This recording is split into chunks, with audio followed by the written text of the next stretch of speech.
Hello my dear students, how are you. आप कैसे हैं? मैं आशा करता हूं कि आप अच्छे होंगे। चलिए आज हम आपको गणित कक्षा 8 अभ्यास 11A का पहला प्रश्न बताने जा रहे हैं। कौन सा पहला प्रश्न? जो चक्रवृद्धि ब्याज का प्रश्न है।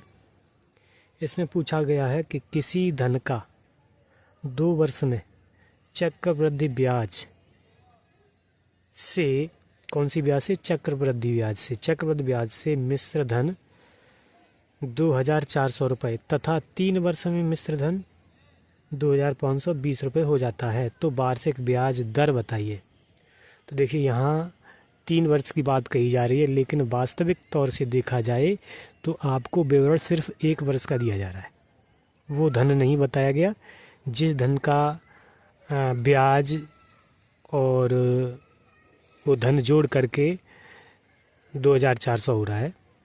तो हम उस चीज़ को छोड़ दें। हम यहाँ देख रहे हैं कि 2 वर्ष के अंत में जो मिश्र धन है वो तीसरे वर्ष के लिए हमारा मूलधन बनता है। तो ये जो है हमारा मूलधन है तीसरे वर्ष के लिए, और तीसरे वर्ष में 1 वर्ष ब्याज और जुड़ जाती है तो यहाँ तक आ जाता है, तो ये हमारा मिश्र धन बन जाता है।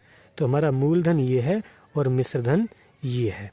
अतः समयावधि केवल हमारी जो 3 वर्ष है ना, 3 वर्ष में से ये वाली 2 वर्ष घटा दी जाएगी तो मात्र 1 वर्ष बच जाएगी। तो हमें इसको किस प्रकार करना है? तो चलिए हम लिखते हैं। ज्ञात है, क्या ज्ञात है? हमें पता चला है कि इसमें जो मूलधन है जिसे प्रिंसिपल कहते हैं, पी से लिखते हैं, ये हमारा 2,400 है। ठीक। और बताया गया है कि जिसका जो अमाउंट बना है 1 साल के बाद वो 2,520 बना है। और यहां से यहां तक अमाउंट बनने में जो समय अवधि लगी है जिसे हम एन से प्रदर्शित करते हैं वो 1 वर्ष है। ठीक।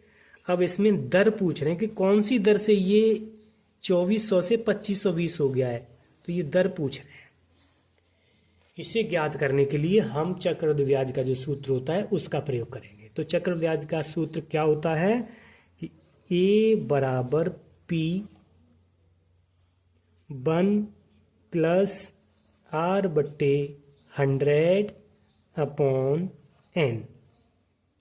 इस सूत्र को हम इस सवाल के करने के लिए थोड़ा सा परिवर्तन करेंगे। परिवर्तन क्या करेंगे कि ये जो A है, इस A को हम यहाँ से उठा करके इधर भी लिख सकते हैं। इसको क्या करना है कि P ब्रैकेट चालू 1 plus R upon 100 power N, और ये बराबर लगा करके A को यहाँ लिख देंगे। बराबर लगा करके ये हमारा A यहाँ आ जाएगा। ठीक। अब ये सूत्र बना, इस सूत्र में हम ये वाली वैल्यू को रखेंगे। तो इस सूत्र को ऊपर लिखें या फिर चलो यहाँ से करते हैं। पहले किसका मान रखना है? पहले हमें P का मान रखना है। किसका? P का। तो P का मान कितना है? 2,400।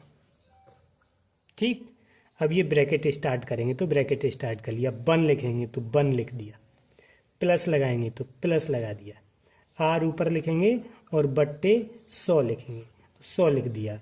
जहाँ N थी, N की जगह पर यहाँ कितना है? 1, तो इसकी 1 घात लगा देंगे। और 1 घात वैसे लिखी नहीं जाती है, नहीं लिखी हो तो वहाँ पे 1 ही घात मानी जाती है, तो हमें इसे लिखने की कोई आवश्यकता नहीं है।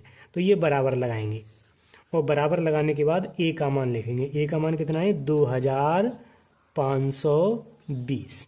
ठीक। अब क्या करना है कि जो इतना भाग है, इतने भाग को पहले यहाँ लिखेंगे। 1 प्लस R बट्टे 100 बराबर 2,520।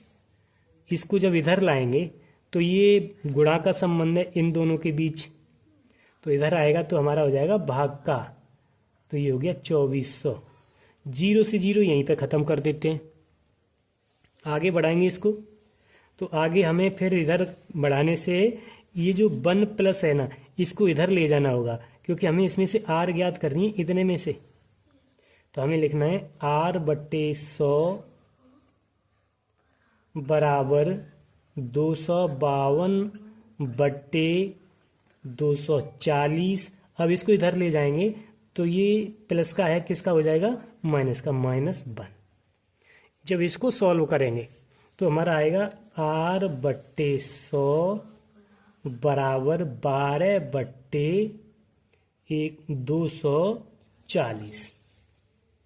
इस भिन्न को जब सॉल्व करेंगे तो 12 बट्टे 240 कैसे आएगा कि इसके नीचे हर एक मानेंगे, उन दोनों का लासा 1 का और 240 का लासा लेंगे, 240 आएगा। 240 का 240 में भाग देंगे, एक बार जाएगा, उस एक का 252 में गुणा करेंगे तो 252 आएगा। पुनः इस यहाँ पे जो एक होगा उसका भाग 240 में देंगे, 240 बार जाएगा, उसका गुणा एक में करेंगे तो 240 आएगा। 252 में से 240 को घटाया जाएगा तो 12 बचेंगे, तो 12 बट्टे 240 ही आ रहा है। ठीक, अब यहाँ जो बना इसमें आपको क्या करना है कि यहाँ वज्र गुणन की जो विधि होती है उसको अपनाना है। 100 का गुणा 12 से और r का गुणा 240 से। तो हम इसका गुणा करेंगे और ये निकालना है तो इसका भाग इन दोनों के गुणनफल में लग जाएगा। तो r बराबर 100 गुणा 12 बट्टे 240। ठीक, इस वाली 0 से एक 0 इसमें से ये कट जाएगी। ठीक है, ये 24 हैं और ये 12 है। 12 का भाग यदि 24 में दिया जाए 2 बार जाएगा तो 12 एकन 12, 12 दूनी 24। 2 का भाग 10 में दिया जाए तो 5 बार जाएगा, तो हमारा r बराबर 5। ये दर है, परसेंट में आती है, तो यही हमारा आंसर है।